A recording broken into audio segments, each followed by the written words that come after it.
Assalamualaikum warahmatullahi wabarakatuh. Selamat pagi anak-anak Ibu Riri yang cantik dan ganteng. Gimana kabarnya hari ini? Mudah-mudahan kita semua selalu dalam keadaan sehat ya. Anak Ibu Riri masih tetap semangat untuk belajarnya dari rumah? Harus semangat terus ya, walaupun belajar di rumah bersama mama dan papanya. Nah, anak-anak Ibu Riri, sebelum memulai kegiatan pembelajaran kita hari ini, ada baiknya kita berdoa terlebih dahulu. Berdoa dimulai.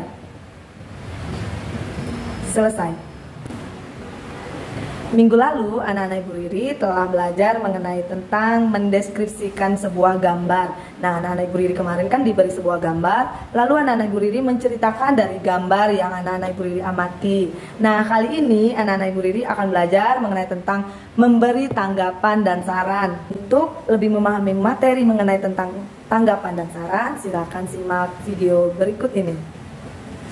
Nah, hari ini kita akan belajar bahasa Indonesia, yaitu menyampaikan pendapat. Nah, anak-anak tahu tidak apa itu pendapat? Pendapat adalah opini seseorang mengenai suatu hal. Jadi anak-anak, pendapat itu bersifat subjektif, artinya dapat berbeda-beda sesuai dengan siapa yang menyampaikan pendapatnya. Nah, anak-anak, pendapat itu juga dapat disampaikan secara lisan dan tulisan. Apa artinya? Lisan artinya menyampaikan pendapat secara langsung, artinya dengan berbicara langsung. Tulisan artinya menyampaikan pendapat melalui sebuah tulisan. Nah, anak-anak, rupanya ada hal-hal yang harus diperhatikan saat menyampaikan pendapat.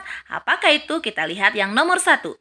Menyampaikan pendapat itu harus sesuai dengan topik. Artinya, kita tidak boleh keluar dari topik atau tema perbincangan kita ya anak-anak. Kemudian yang kedua, tidak menyampaikan pendapat yang sama dengan orang lain. Artinya, jika sudah ada temanmu menyampaikan pendapat tersebut, kamu tidak perlu lagi menyampaikan pendapat yang sama. Kemudian yang ketiga adalah menghargai pendapat orang lain. Artinya, apapun bentuk pendapat teman kita, kita harus menghargai. Dan yang terakhir, tidak memotong pembicaraan orang lain saat sedang menyampaikan pendapat. Artinya, kalau teman kita sedang berbicara menyampaikan pendapatnya, kita harus tunggu dulu dia sampai selesai menyampaikan pendapatnya, baru kita boleh berbicara ya anak-anak. Nah, anak-anak, pada saat menyampaikan pendapat, baik lisan maupun tulisan, harus diawali dengan kata menurut saya. Jadi, sebelum kita menyampaikan pendapat kita katakan menurut saya, seperti itu ya. Nah, sekarang supaya lebih jelas, ayo kita berlatih. Di sini, Ibu sudah menyediakan beberapa gambar ya. Kita akan membuat pendapat kita dari gambar tersebut. Kita mulai dari gambar yang pertama. Nah, di gambarmu yang pertama, terlihat seseorang sedang mengejek temannya, ya kan? Nah, sekarang anak-anak setujukah dengan gambar tersebut? Tentu saja tidak. Kenapa? Karena perilaku mengejek teman itu perilaku yang tidak baik. Artinya apa? Kalau kita mengejek teman kita, berarti kita tidak menghargai kekurangan dan kelebihannya, ya kan? Nah, sekarang kita buatlah kalimat pendapatnya. Jadi, kalimat pendapatnya seperti ini. Menurut saya, perilaku pada gambar tersebut tidak baik. Karena apabila kita mengejek teman kita, artinya kita tidak menghargai kelebihan dan kekurangannya. Sebaiknya kita tidak mengejek teman kita. Nah, seperti itu ya anak-anak. Sekarang kita lihat gambar yang kedua. Di sana ada kegiatan anak membantu orang tuanya untuk ngapain kawan? Menurunkan tanah dari truk. Nah, apakah kita setuju dengan gambar tersebut? Tentu saja setuju. Maka kita buatlah pendapat kita. Nah, tadi kalau kata pendapat dimulai dari kata menurut saya. Kita buat ya. Menurut saya perilaku pada gambar tersebut sudah baik. Karena dapat mengurangi pekerjaan orang tuanya dan menciptakan hubungan kekeluargaan yang semakin dekat. Apa itu kalimat saran? Kalimat saran adalah kalimat yang berisi pendapat, biasanya dalam bentuk solusi yang diajukan kepada seseorang tentang suatu masalah.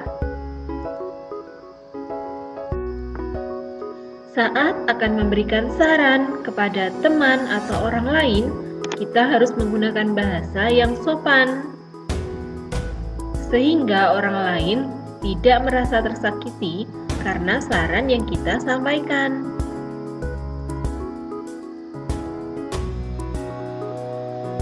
Bagaimana cara menulis kalimat saran? Kalimat saran biasanya menggunakan kata sebaiknya, alangkah baiknya, seharusnya, dan lain sebagainya.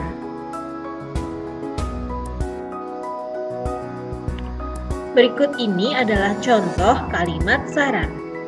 Sebaiknya kamu belajar dengan lebih giat lagi agar naik kelas.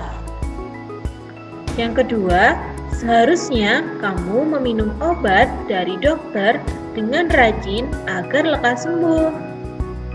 Dan yang ketiga, jika kamu pergi bermain, alangkah baiknya kamu izin kepada orang tuamu terlebih dahulu.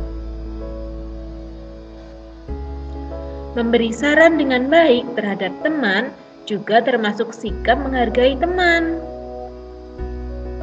Kita harus memberikan saran yang baik jika melihat teman kita melakukan hal yang keliru. Ini kita lakukan sebagai tanda kita menyayangi teman. Menyayangi teman termasuk pengamalan sila kedua Pancasila. Nah, gimana? Anak-anak Ibu Riri sudah selesai menyimak video pembelajarannya? Oke, pastinya anak Ibu Riri sudah tahu ya mengenai tentang memberi pendapat dan saran terhadap orang lain. Oke anak Ibu Riri, sekarang Ibu Riri ada tugas mengenai tentang pendapat dan saran. Silakan kerjakan di buku latihan bahasa Indonesia, kemudian nanti kirim lewat Japri dengan Ibu Riri. Akan Ibu Riri langsung nilai seperti kemarin. Oke sayang, sekian materi dan tugas untuk hari ini. Ibu Riri akhiri. Assalamualaikum warahmatullahi wabarakatuh.